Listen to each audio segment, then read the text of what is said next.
Good evening, good afternoon, good night, wherever you may be, and welcome to a scene in Odessa, The Dark Crusade, Season 2. The scene finds us at the house of ill repute, so famous in Odessa, also known as the Blooming Rose, the establishment, the business, and the domain of one prominent member of the clan La Sombra, Fabio Orsini, who has not shown his face in the city for the better part of a month. Probably worried, probably curious. His sister, his clan sister, Sister Madeline, comes to visit Orsini at the Rose, and it is there we start our scene. Madeline seems a little less, well, she's as relaxed as normal, but there has been more kick in her step, and she's hurrying a bit more than normal. Normal, she has this slower pace, but she's not running, but she is making her way in a bit more hurriedly, and she will just look at one of the people that work in this establishment, and she will just give a hint that she is here to see the boss or the owner or whatever you want to call him, the pimp daddy. In any way, Madeline will make her way up the stairs and will knock on the door. And a few seconds pass, and the door opens slightly. I thought I said no visitors, and when the disembodied voice gains a face, that of Fabio Orsini, he turns to Sister Madeline. Ah, sister. It's been quite a while now. To what do I owe the pleasure?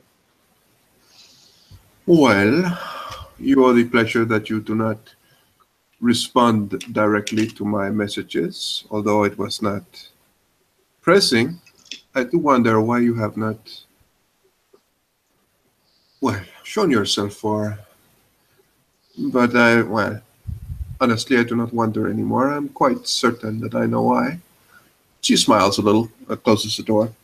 We all have our secrets and our guilty pleasures to indulge in. And besides, I was led to believe that there was no longer need of me in the clan or in the city. So I decided to And how did you take come a to while this? for myself. How did you come to this conclusion, I wonder? After the matter with the fledgling, and after the whole discussion we had last time you were here.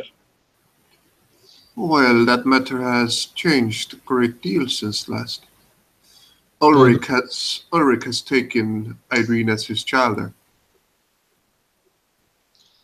You see Orsini's eyes widen, but you hear no response. As you have been missing, you have missed quite a bit of development. Lady Celine has left the city in bad grace, and the fault, seems to lie with her sire. She is no longer welcome in this city. It would seem that you are right about her, at least. Orsini is giving you a slow clap. A month it took you and Aldrich to realize I was right from the start. It is not as simple as you would think. And why, pray tell, was she not given to you? It was not or my to another? prerogative, and I did not trust the young one. There was certain things I am not truly aware of that Ulrich has assisted with.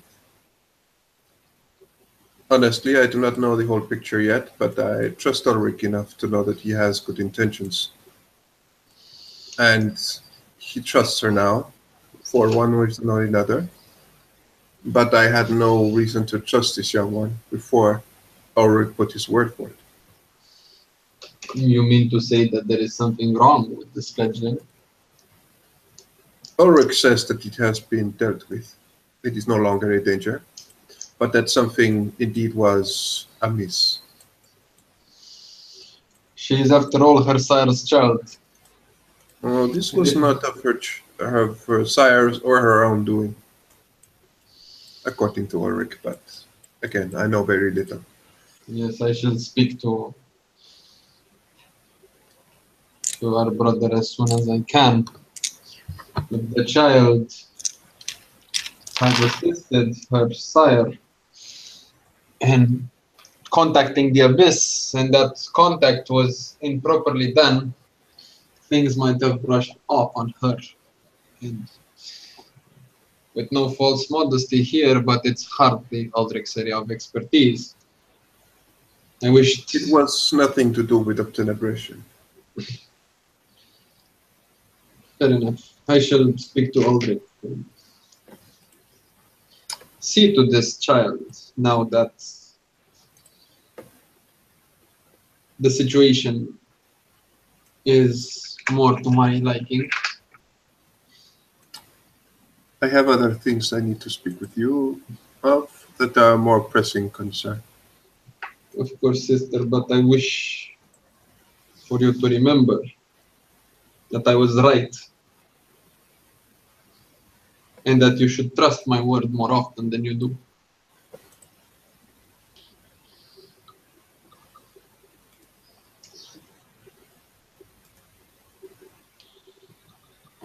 You still need to learn to present your view in a more applicable way, so I will not be so inclined as to dismiss it. But that is not why I'm here. Our old friend Gerard is planning something. He is looking to spread his influences among the religious people in this city. We cannot give him any chance to better establish himself in this city. Therefore, the two of us and some of Ulrich, the entire clan, and some allies I have found, will stop him. If the clan wants anything from me, the clan can ask for itself. Or are you their messenger, sister? Sorry, what was the last part?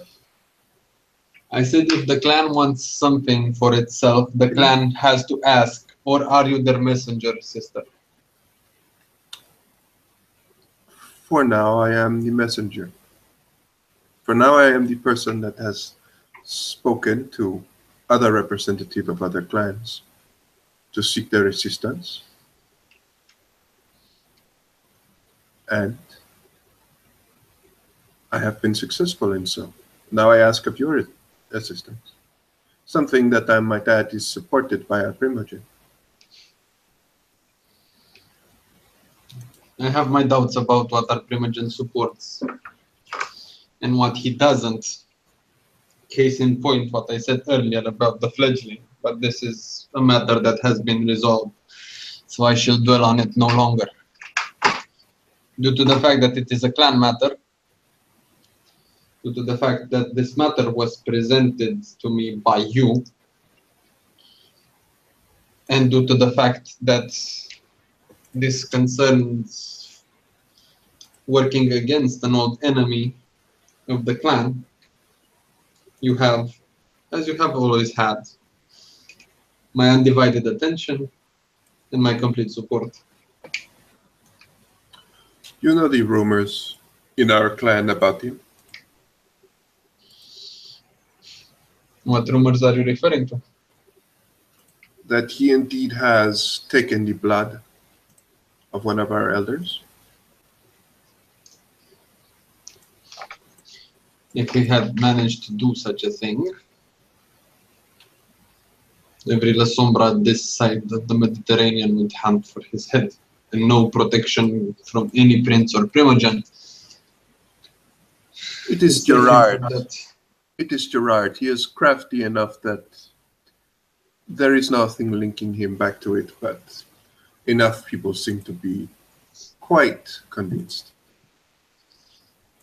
there are people in the city capable of revealing whether he took the blood of an elder or not. Exactly. I have spoken to one of them, and this is another part of my plan. I wanted to prove it. This requires that we obtain his blood, however. An attack on him is very unwise, especially with tensions being what they are. But the prince or his primogen ordering him to surrender his blood, if under suspicion, that is a thing that is quite different. Well, with what you told me, sister, my ideas, for now, call them sketches of plans, are as follows. We can speak to the people who have influence among the common folk when it comes to the church. Your Toreador friend, Lady Joanna, might be one of them. My Bruja friend, Father Louis, might be another. Gerard will not be able to do anything among the religious folk because the priests, the imams, the rabbis are shepherds, and what is a shepherd without their flock? Rumors can be spread. I am nothing if it were not for the rumors that are whispered among the walls of my establishment. As far as getting to him, getting a bit of Gerard's blood, we need to gather as much information about him as we can. I have some. I am already working on more of this. Do not worry. I shall share what I have with you. The information is scarce and severely imprecise, but at least we know where he slumbers. Though apparently, from what my spies tell me, his haven is pretty well guarded. I shall speak to others about this matter. I'm sure that he might paint a target upon his back for more clans than ours. Though we are considered to be the traditional enemies of the Ventru, I'm sure that the Bruja, for example, don't have them at heart, and neither do the low clans. Well, I can tell you that I have already gained the promised assistance of Clan Assamite and Clan Gangrel. So you are indeed right. If you manage to secure a boon from the Assamites, Gerard's as good as dead. It is their primogen that promises me that if I cure a vial of blood, he would be able to suss out this misdeed and make it public knowledge. Unfortunately, we would need Assamite support in order to secure that vial of blood. I know, but I as well am at the early stages of this plan, but I would appreciate your help. I have matters of my own to discuss with the Assamites. Should they require anything in particular, enough to secure us a boon, and further strengthening of the friendship between our clans, I'll make sure we hear about it and make sure we can procure it as fast as possible. Very well. The Assamites are very skilled in what they do. Both their sorcerers as well as their viziers, and not to mention their assassins, are incredible at what they do. But they are people that can be reasoned, unlike other clans. I'm sure they want something. Everybody wants something. If they want something large enough in order that we can convince them to help us with this matter, and that if you can, with your carefully crafted words, convince them that it is not only in our interest but in theirs as well, that Gerard does not complete his plan, we might get rid of him pretty soon. An upfront attack might be too much, but if push comes to shove and his plans are closer to fruition, I have nothing against slaying him myself. Though the repercussions would be dire, I'm sure that if he is put to the sword, or he is forced to meet the sun, other enemies of his might gain courage and show their faces, so that we might find our evidence against him, though a bit post factum.